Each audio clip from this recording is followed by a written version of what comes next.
সচ্ছলতা ফেরাতে অবৈধভাবে সমুদ্রপথে ইতালি পাড়ি জমাতে গিয়ে একসাথে একই উপজেলার 10 যুবকের মৃত্যু হয়েছে। তাই এলাকা জুড়ে এখন শোকের মাতম।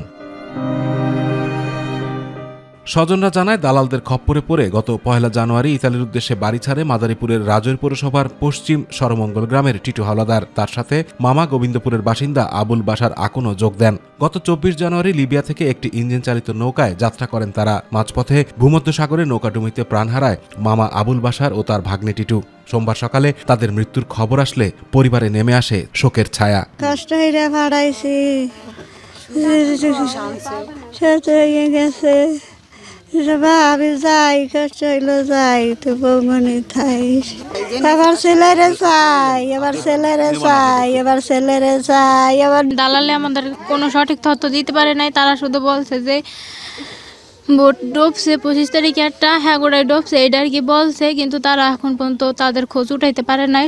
শুনি যে ট্রলার ডুবে তার কাছে, কিন্তু আমার তার ছেলের কোনো খোঁজ পাইনি। ভিটামাটি বিক্রি করার পাশাপাশি চড়া সুদে টাকা এনে দালালদের হাতে লাখ লাখ টাকা তুলে দিলেও শেষ রক্ষা হলো না যুবকদের। এই ঘটনায় জড়িত দালালদের কঠোর শাস্তি দাবি করেছে স্বজন ও এলাকাবাসী। পাশাপাশি নিহতদের মরদেহ দেশে ফিরিয়ে আনতে সরকারের সহযোগিতাও চেয়েছেন তারা।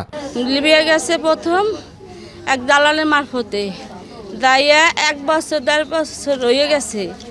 আমার বাইরে পার গেম দেয় না, পারও হয় না, টাকা কতগুনি নিয়ে বহাই দিছে।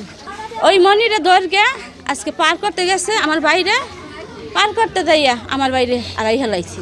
ওইখানে নিয়ে 1.5 বছর পর্যন্ত রয়েছে।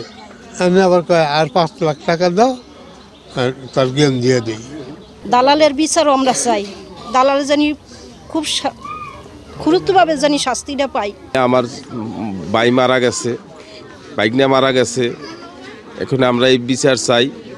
দালালদের বিরুদ্ধে আইনগত ব্যবস্থা নেওয়ার আশ্বাস দিয়েছে পুলিশ ও প্রশাসন। আমরা এখানে প্রত্যেকে তালিকা তৈরি করব, তালিকা তৈরি করে আমাদের প্রশাসনিকভাবে আমরা এইটা মন্ত্রণালয়ে প্রেরণ করব, এবং যাতে সুষ্ঠুভাবে তাদের লাশগুলা প্রত্যেকে পরিবার বুঝে পায় সে ব্যবস্থা আমরা করবো ইনশাল্লাহ।